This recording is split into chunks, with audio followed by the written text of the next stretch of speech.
A very warm welcome to you all in my YouTube channel DPS Tutorial Classes. This is Divan. You are at the right place if you want to know about the physics of class 9th. If you like this video then please hit the bell icon and subscribe to my YouTube channel.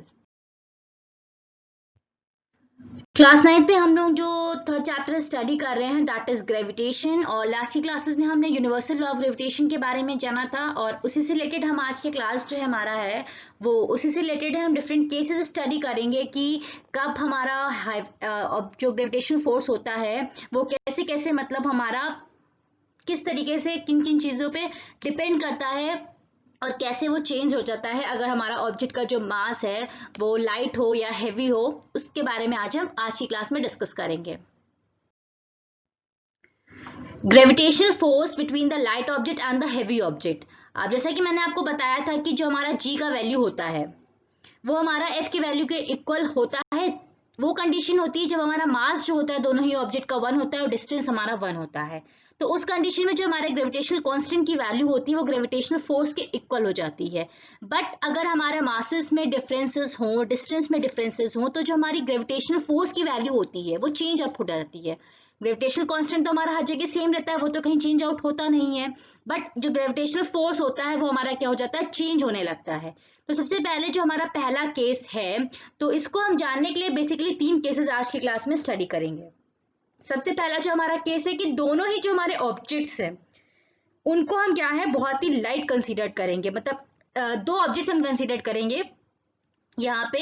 एक जो हमारा है that is between the light object and the heavy object. दोनों ही case में हमारे जो मतलब हम यहाँ पे बेसिकली जो केसेस है वो अलग अलग स्टडी करेंगे, बट यहाँ पे जो हमारा मेन टॉपिक है वो ये चीज बताने के लिए कोशिश कर रहा है कि हमारा जो ग्रेविटेशनल फोर्स होता है बिटवीन द लाइट ऑब्जेक्ट और हैवी ऑब्जेक्ट जो होता है, सपोज हमने दोनों लाइट ऑब्जेक्ट्स ले लिए, एक लाइट ले लिया एक हैवी ले लिया, एक मतलब इधर वाला लाइट लिया इधर वाला हैवी लिया, फिर हमने ये लाइट ले लिया ये हैवी ले लिया, फिर दोनों केसेस में दोनों लाइट ले लिए या दोनों हैवी ले लिए, तो वो हमारा किस तरीके से ग्रेविटेशनल फोर्स आपस में अपने मतलब डिफरेंस किस तरीके से हमारा देखने को मिलता है ग्रेविटेशनल फोर्स में।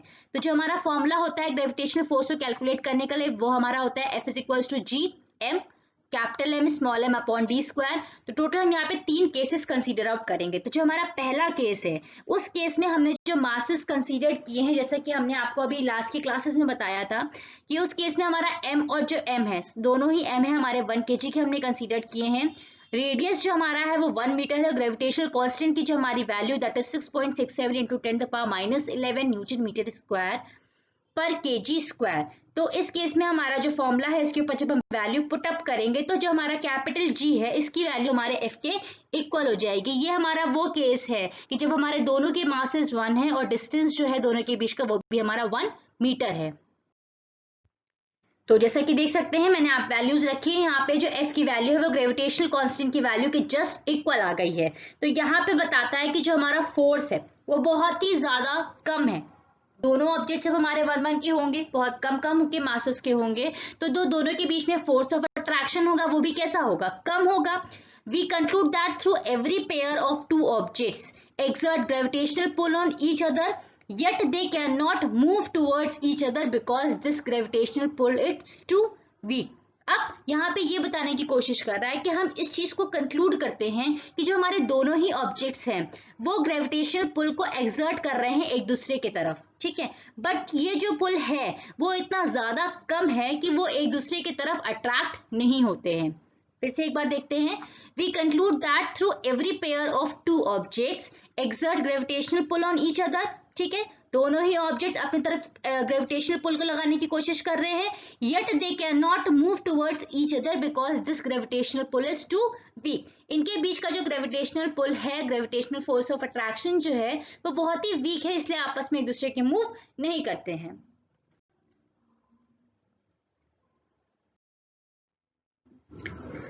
नेक्स्ट हमारा केस आता है when the two bodies of mass 1 kg is held at the surface of the अर्थ। ठीक, अब हमारा यहाँ पे एक मास है जो दोनों ही मतलब एक ऑब्जेक्ट जो है वो हमने मास लिया है 1 kg का, और जो कि हमारा अर्थ के सरफेस पे रखा है। ठीक है, जैसे हमने सपोज किया कोई ऑब्जेक्ट है जो अर्थ पे रखा हुआ है, तो यहाँ पे एक ऑब्जेक्ट हमारा क्या हो जाएगा, जो ऑब्जेक्ट होगा, और दूसरा ऑब्जेक्ट हमारा क्या हो जाएगा, अर्थ हो जाएगा। तो यहाँ पे हम कैपिटल एम की जगह हम मास ऑफ अर्थ सपोज करते हैं, जो कि हमारा मास ऑफ अर्थ होता है 6 × 10⁻24 kg। ठीक है, और जो हमारा ऑब्जेक्ट उसके ऊपर रखा है उसका जो हमारा मास हो जाएगा वो क्या हो जाएगा, 1 kg हो जाएगा। जी हमारा जो है that is 6.67 × 10⁻11 newton metre square per kg square. ठीक, आर जो हमारा है that is distance of the body from the centre of the earth, जो कि हमारा हो जाएगा रेडियस ऑफ द अर्थ। अब देखो, जो हमारा फोर्स एक्सर्ट हो रहा है वो सेंटर ऑफ द, हमने आपको बताया था दो ऑब्जेक्ट्स के बीच का जो सेंटर है उसके उसके मतलब उसके बीच का डिस्टेंस होता है। ठीक है, तो यहाँ पे जो हमारा रेडियस हो जाएगा, एक तरह से रेडियस ऑफ द अर्थ हो जाएगा, वही हमारा क्या हो जाएगा, डिस्टेंस हो जाएगा। क्यों, क्योंकि जो अर्थ का हमारा सेंटर है वहां से हम कंसीडर करेंगे ऑब्जेक्ट के सेंटर तक, तो ऑब्जेक्ट का तो मास 1 kg है, तो बहुत छोटा सा ऑब्जेक्ट होगा, तो उसका जो डिस्टेंस रेडियस होगा वो तो एक तरह से बहुत नेग्लिजिबल ही होगा एक तरह से। तो यहाँ पे जो हम डी की वैल्यू कैलकुलेट करेंगे, यहाँ पे जो हमारा आर दिया हुआ है ये हम बेसिकली आर नहीं है हमारा, ये हमारा डी की वैल्यू है, जो कि हमारा क्या है, किसके इक्वल है, रेडियस ऑफ द अर्थ के इक्वल है। तो यहाँ पे जो डी की वैल्यू हो जाएगी वो क्या हो जाएगी, 6.4 × 10⁻6 मीटर, ये हमारा रेडियस ऑफ अर्थ होता है।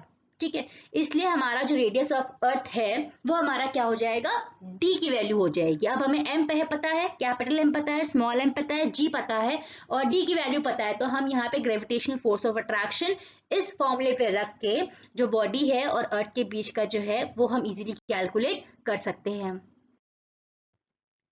तो यहाँ पे हमने जी की वैल्यू रखी है, कैपिटल एम की जगह हमने 6 × 10⁻24 रखा है और स्मॉल एम की जगह हमने 1 रखा है। डी की जो वैल्यू है वो 6.4 × 10⁻6 का होल स्क्वायर हो जाएगा, और यहाँ से जब हम इसको सॉल्व करेंगे क्वेश्चन को, तो हमारा फोर्स जो निकल के आएगा दैट विल बी 9.8 न्यूटन।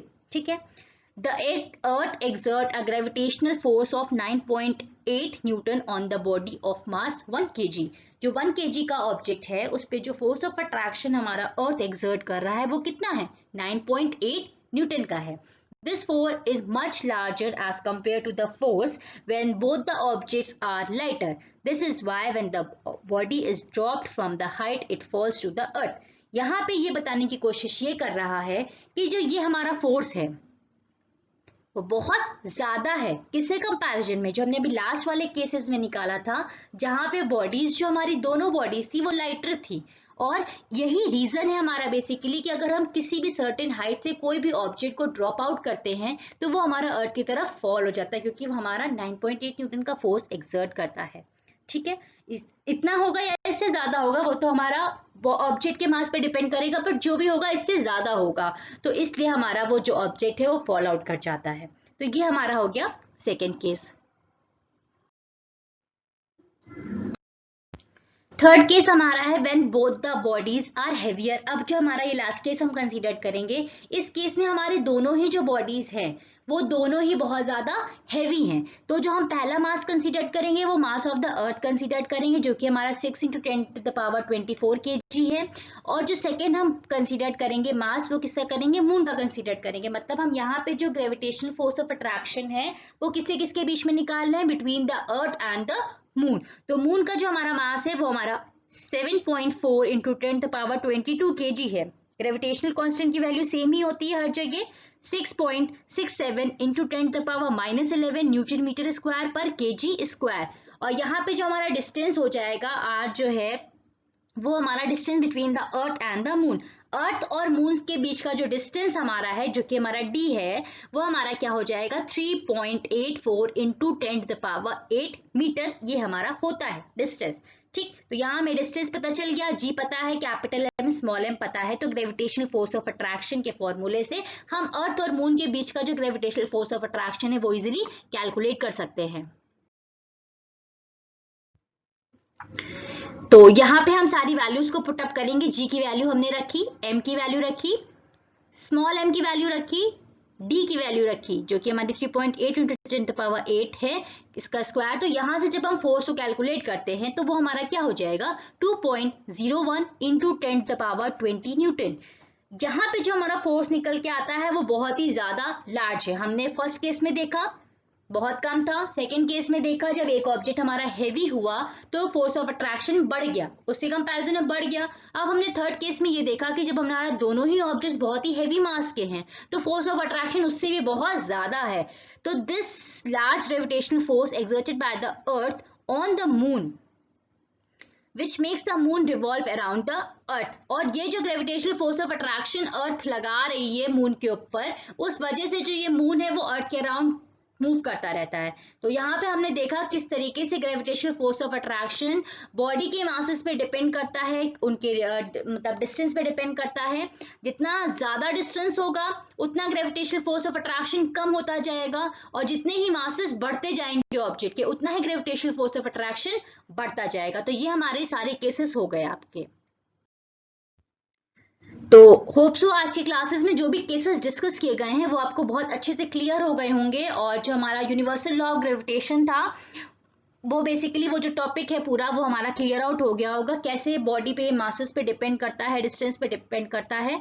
तो आज की क्लास में बस हमारा इतना ही था। होप सो आपको आज की क्लास अच्छे से क्लियर हो गई होगी। इन केस आपको कोई भी डाउट्स रह जाते हैं तो आप कमेंट बॉक्स में अपने डाउट्स क्वेश्चंस लिख सकते हैं कि मैम मुझे ये चीजें क्लियर नहीं हुई हैं। I will definitely solve your all the problems and thank you for watching this video and keep supporting.